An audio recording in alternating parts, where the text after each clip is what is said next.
Welcome. This is a video on exactly why height matters so much in society and what you can do to change it.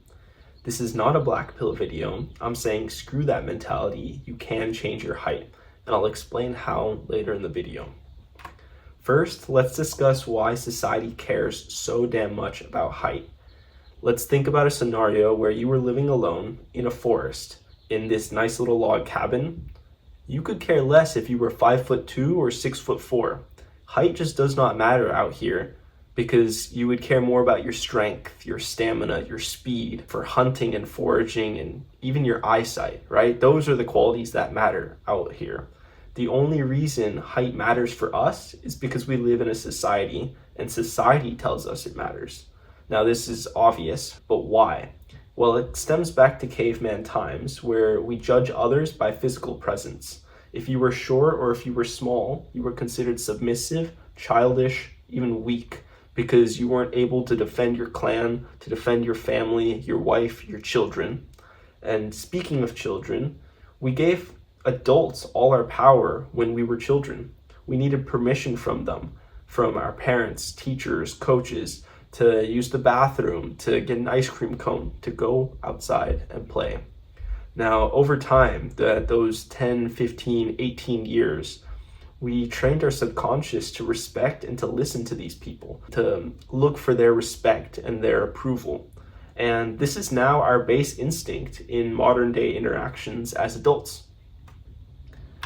Now, let's discuss where height matters, specifically dating, for my first point.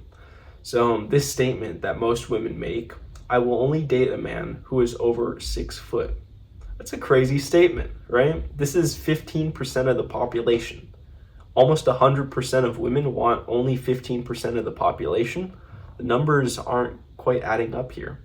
And this statement alone is why 80% of men lie on dating apps, simply because they need to get their foot in the door and pass that little screening where women will filter out all men under 6 foot. But what's even crazier is there are women saying these things online simply because they can say them anonymously.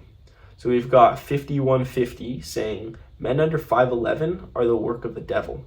I refuse to believe that God would do that to his own people. He just forgot to give y'all ovaries. Men under 5'11" are evil suddenly? Like that, it just does not make any sense. We've got Abby saying men under 6 foot don't deserve to live. She's planning a mass extinction event at this point. And we've got Daisy saying only real men 6 feet and up can talk to me. Fuck short men. It's really sad how these women think. It's honestly really sad. And what's even sadder actually is that most women think like this. They won't phrase it exactly the same way, but they're thinking these kinds of thoughts. They're approaching dating in exactly this way. Now let's look at some numbers from this study on speed dating. It was done in 2012, so standards are probably worse now just because of dating apps and social media. But what they did was they looked at a sample of about 5,000, 6,000 speed daters, making 128,000 choices. And their results were as follows. Women chose men who were 25 centimeters taller than themselves. They wanted that 10-inch difference. And then we've got men who wanted women who were about 7 centimeters or about 2.5 inches shorter than them. And this was most likely to account for the difference in heels or taller shoes. What they found at the very end of the study was that maximum desirability for a man by a woman was when the man was 21 centimeters above average height. So if we take average height to be about 5'9" and we add 8 inches to that, boom, we get someone who's 6'5". What percent of the population is 6'5"? Well, a mere 0.17%. Well, that won't do, will it? Now let's look at these graphs from the same study. The first one showing men in increasing height. So this is shorter men right here, taller men right here, and we've got men and women. So we're looking at the black line here. If you're really short, you've got a high amount of competition. You're competing with 15, 13, 10 men for the same woman. And if you're taller, you're competing with maybe 2 other men for the same woman. The reason for this is because there's a smaller pool of women who are willing to date those shorter men. That just means that there's a huge pool that want to date the taller men. And to put this into perspective, if you were 4'7", you'd have 15 different competitors. In order to beat them out, you pretty much have to be a god. You have to be better in every single aspect of life. And she still might say no simply because she's going to be looking down upon you instead of up. If you were taller, you have it a lot easier with about 2 competitors. You have to be 5'11 plus. But with about 2 competitors, you just have to excel in 1 or 2 areas of life. Maybe just be slightly more attractive or earn slightly more money, and boom, you've got the woman. And I am simplifying things here, but this is the main idea. Then this second plot right here, again, black is for men, white is for women right here. Women are getting a lot more yeses even than the highest yes rate for men. And that just means that men are having a really tough time getting their foot in the door and getting that date. Women are cherry picking at this point, and men are trying to cast out as many nets as possible. From this plot, we can tell that taller men are about 20% more likely to receive a yes than shorter guys. Now let's move on to where height matters in jobs as well as positions of power, because these are also really crucial aspects of society and where men will spend most of their time. So with jobs, about 1/3 of your life is spent at work. This is excluding commutes, right? If you want to factor in driving or getting to work, you'd have to add, a few extra years. Now, jobs are ruled by hiring biases for obviously people who are more attractive and people who are taller. If you command more respect simply because you're taller, you're going to get hired more easily. A lot of companies are putting systems in place for this, but generally taller people are just more confident, and that's also a reason why they're hired more. Taller people also earn more, about 2.5% per inch. This may go back to confidence. This may go back to that concept of subconscious respect. But let's say I was 4 inches taller than you. I'm making 10% more per year on average.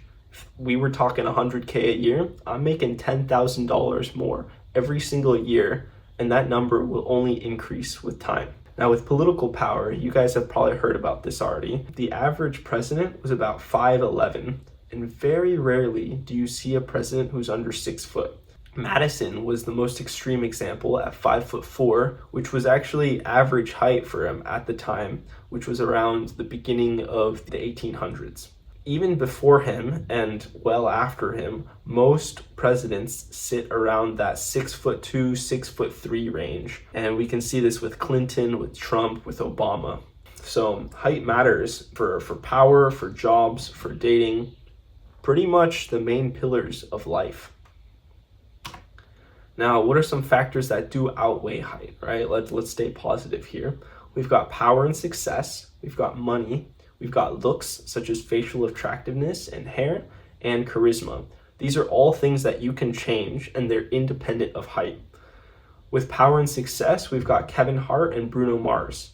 They have both done extremely good numbers in their industries, and they have a lot of power and influence. With money, we've got Elon. He was the richest man in the world. He stands at 6'2". But we've also got Warren, who once was, I believe, the richest man in the world at 5'10". Jeff Bezos also shared that title at some point at 5'7". So even if you're short, money can make up for it. Now with looks, we've got Damian Cater as an example. He's 5'9". He looks like this. Someone did some sort of facial analysis on him and deemed that he had a 10 out of 10 for symmetry and for facial harmony with like the golden ratio. Women were simping for him left and right on social media simply because he looks good. So facial attractiveness and hair matter quite a lot, and it can sometimes even outweigh height. With charisma, we've got Tom Holland, 5'7", who got with Zendaya, 5'10". Now you might be asking, wait a second, Tom's already rich, he's famous, he's an actor. Well, so is Zendaya, right? She could have chosen someone who was taller than Tom Holland, someone who was more attractive than Tom Holland. but it was just Tom Holland's charisma, which you can see just through his interviews, that really won Zendaya over. So if you've got a lot of charisma, or you improve your looks, you make a lot of money, or you amass power and success, these are ways to combat short stature. Now, let's get to the spicy topic, which is how can you increase height both during and after puberty? Well, there's 3 videos that I've made on this in the past. Feel free to check them out. If I remember, I'll put them down in the description. There's 4 pillars here. There's exercise, there's diet, there's hormones, and there's sleep. And you have to optimize these for height in order to grow. Growth mainly happens when you sleep, and you need good quality sleep, and you need a really high combination of HGH and testosterone to grow optimally. Now, how do you get high HGH and testosterone? Well, that's through diet and exercise. Diet will help provide a high bioavailability of amino acids, and these are the building blocks of HGH, testosterone. Then we've got exercise, such as weightlifting and sprints, which will help produce these hormones and help create small cracks in the bone matrix, which you can stretch with banded sleeping. So that's how you can grow even after puberty. Now, I want to issue a warning. Most people don't believe.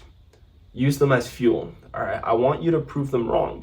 Personally, I grew 1 centimeter this past month, the month of May 2024, and I'm 20 years old. At some point, I'll show you proof that I'm not lying, but I need to figure out a way to get a good system going for that so that there's irrefutable evidence. I want you to prove them wrong. I want you to get taller, and I want you to date better, and I want you to make more money as a result.